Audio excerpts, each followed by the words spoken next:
15. Is X a simple graph? The answer would be no, because it has two loops at A and C. No.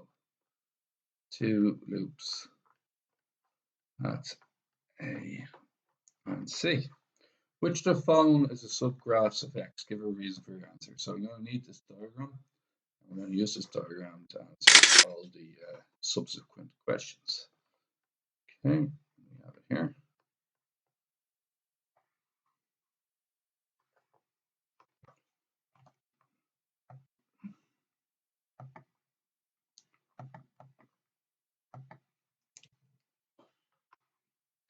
All right.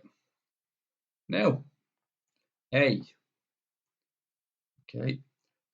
This is A and C. We can clearly see that they're both parts of the original graph. So yes, this is a subgraph because it's part of the original graph. Question 2. Is this a subgraph? Well, A links to B. Yes, it does.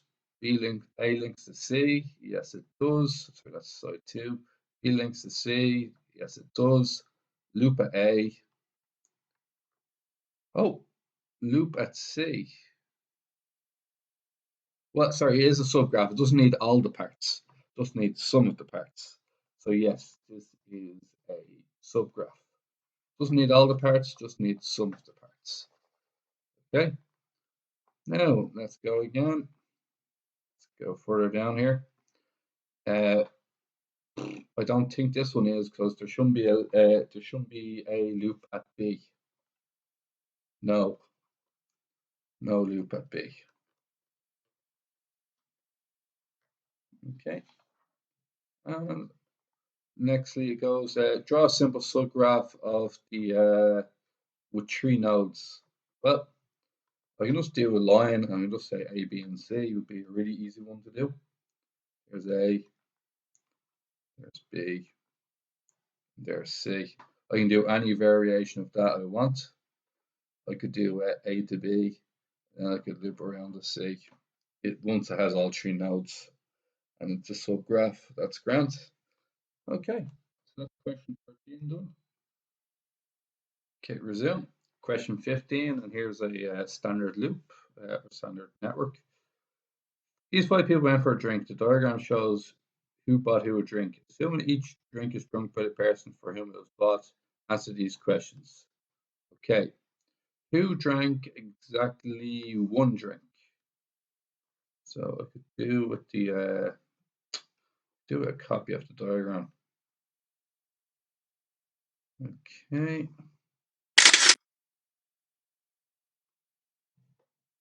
Okay, and let's have a look.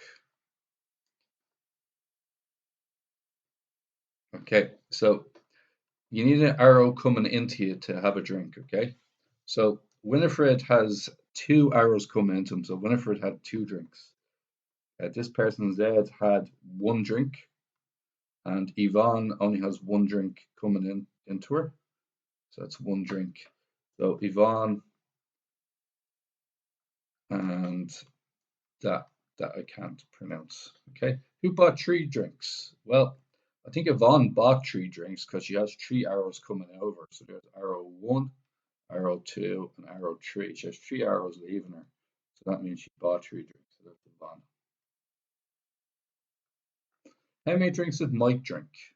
Mike, he bought himself 2 drinks because it was just a loop around. So he bought 2 for himself.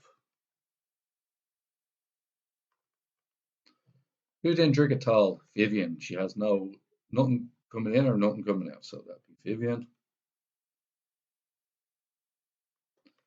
Draw the draw a sub-digraph with a maximum number of edges, which is just 3 nodes representing Mike, Winifred, and Yvonne. So Mike. So a subgraph. There's Mike. Yeah, 2 loops, that is to indicate the 2 drinks. Okay, who else am I looking for? I'm looking for Winifred. So Winifred and Yvonne. So just the interactions between these people. So Yvonne bought herself one drink, goes around, and she did in fact buy Winifred one as well. And that's it. That's the subgraph that indicates all the interactions. All interactions means maximum number of edges, all interactions.